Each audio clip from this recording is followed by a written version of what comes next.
And actually this is the lead poem, and now it's even more so the lead poem, you know. This poem is called Elephant.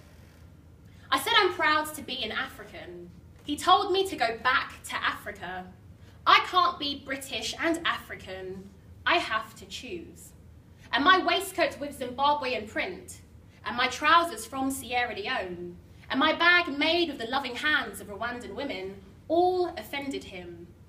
And he said white people built the modern world, and this is a white man's world, and I'm just living in it. He said Africans have nothing to be proud of. He said we steal all their jobs, and our children benefit from their education system. And our parents use their taxpayers' money to send back to clans, cannibals, and tribal men. And we spread disease and plagues, the venom seething as he spoke. He said I'm lucky to be here in England, and I'd better remember that. His grandfathers fought in the wars that made Britain great.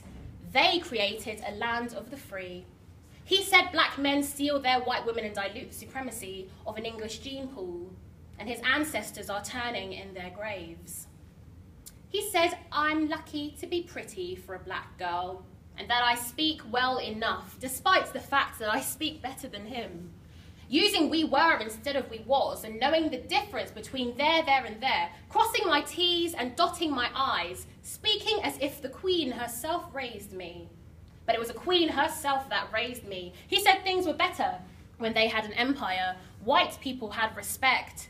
Now thugs on buses with black skin, and thugs on buses with brown skin, run the East End and the South. And halal meat is funding the terrorists, and all these multi-languages he hears on the bus instead of English make him feel sick. He said the darker ones are the worst, breeding children like rats in a gutter. But I was taught, the darker the skin, the deeper the roots, and the darker the berry, the sweeter the juice. He doesn't usually speak to strangers, doesn't have time for the other, but I seem okay. I listen. I'm not like the rest of them. And as he smokes his cigarettes and his wildly orange and yellow rotting teeth peek through his gums, in every puff of smoke and inhalation, I see it written. He is afraid, and he is scared.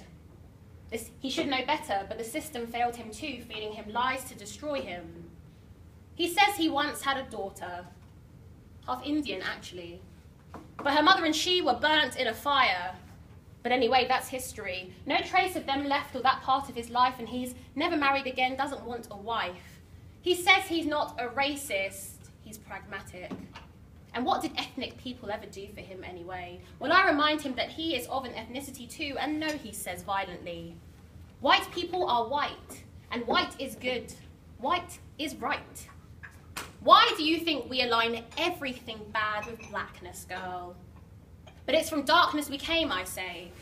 And it's to darkness we return. The soil that gives us life is brown, and precious diamonds come from black dirt, and wisdom comes from silence. We're always giving money to Africa when there are poor people in our own backyards. Single mothers struggling to pay the rent. White families starving. The forgotten majority.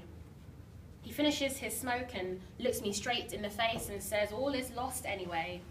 He'll remember me, he says, the only good one of the lot. He says his memory is like an elephant's. Funny. I know elephants don't come from this country. He says he was once in the Navy long ago, lost a few toes and 2 fingers. His skin is like leather, a broken man in front of me. I am loyal, he says. And really my bark is worse than my bite. Larger than life, all of a sudden, he hobbles off into the distance, and I can still smell him. Stale smoke, alcohol and sweat, bitterness, loss and sadness, a tornado of contradictions. And this is what it's like to be an elephant, I guess. To live forever and to always remember. Thank you.